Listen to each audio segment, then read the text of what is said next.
Jamie ஓவர்டனை ஏன்டா CSK டீம்ல எடுத்தாங்க அப்படிங்கிற மாதிரி சில ஃபேன்ஸ் சொல்லிட்டு இருக்கீங்க. அவரோட பேட்டிங்கே சரியில்லை, என்னடா ஆடுறாரு அப்படின்னு சொல்லி பேசிட்டு இருக்கீங்க. ஆமாங்க, எல்லாத்துக்கும் ஒரு சின்ன கோவம் வந்துச்சு இவர் பேட்டிங்கை பார்க்கும்போது. ஏன்னா சிஎஸ்கே இவரை ஆக்ஷன்ல எடுக்கும் போதுல இருந்தே நம்ம இவரை ஒரு பவர் ஹிட்டராக தான் கன்சிடர் பண்ணி பேசிக்கிட்டு இருந்தோம். நம்ம சேனல்ல கூட வீடியோ போட்டிருந்தோம், சிஎஸ்கேக்கு ஒரு நல்ல பவர் ஹிட்டர் கிடைச்சிட்டாரு அப்படின்னு. ஆமா, ஏன்னா அவரோட அதர் லீக் பெர்ஃபார்மன்ஸ்லாம் தரமா இருந்துச்சு. ஒரு மேட்ச்ல ஃபினிஷ் கூட பண்ணி கொடுத்துருப்பாரு. இப்ப நடந்து முடிஞ்ச இந்தியா வர்சஸ் இங்கிலாந்து T20 மேட்ச்ல கூட ஒரு மேட்ச் கூட நல்லா பெர்ஃபார்மன்ஸ் பண்ணாங்க பேட்டிங்ல.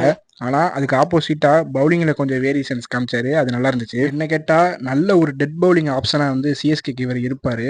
பேட்டிங்ல கொஞ்சம் இம்ப்ரூவ் பண்ணா பிளேயிங் லெவல்ல கண்டிப்பா சான்ஸ் கிடைக்க வாய்ப்பு இருக்கு. இன்னொரு விஷயம் உங்களுக்கு தெரியும்னு நினைக்கிறேன், நம்ம தலைக்கிட்ட பூனையை தூக்கி கொடுத்தாலும் புளியா மாத்தி கொடுப்பாரு. ஸோ சிஎஸ்கே ஃபேன்ஸ் பயப்பட வேணாம், நம்ம தலைக்கு தெரியும் ஜேமி ஓவர்டனை எங்க எப்படி ஆட வைக்கணும்னு.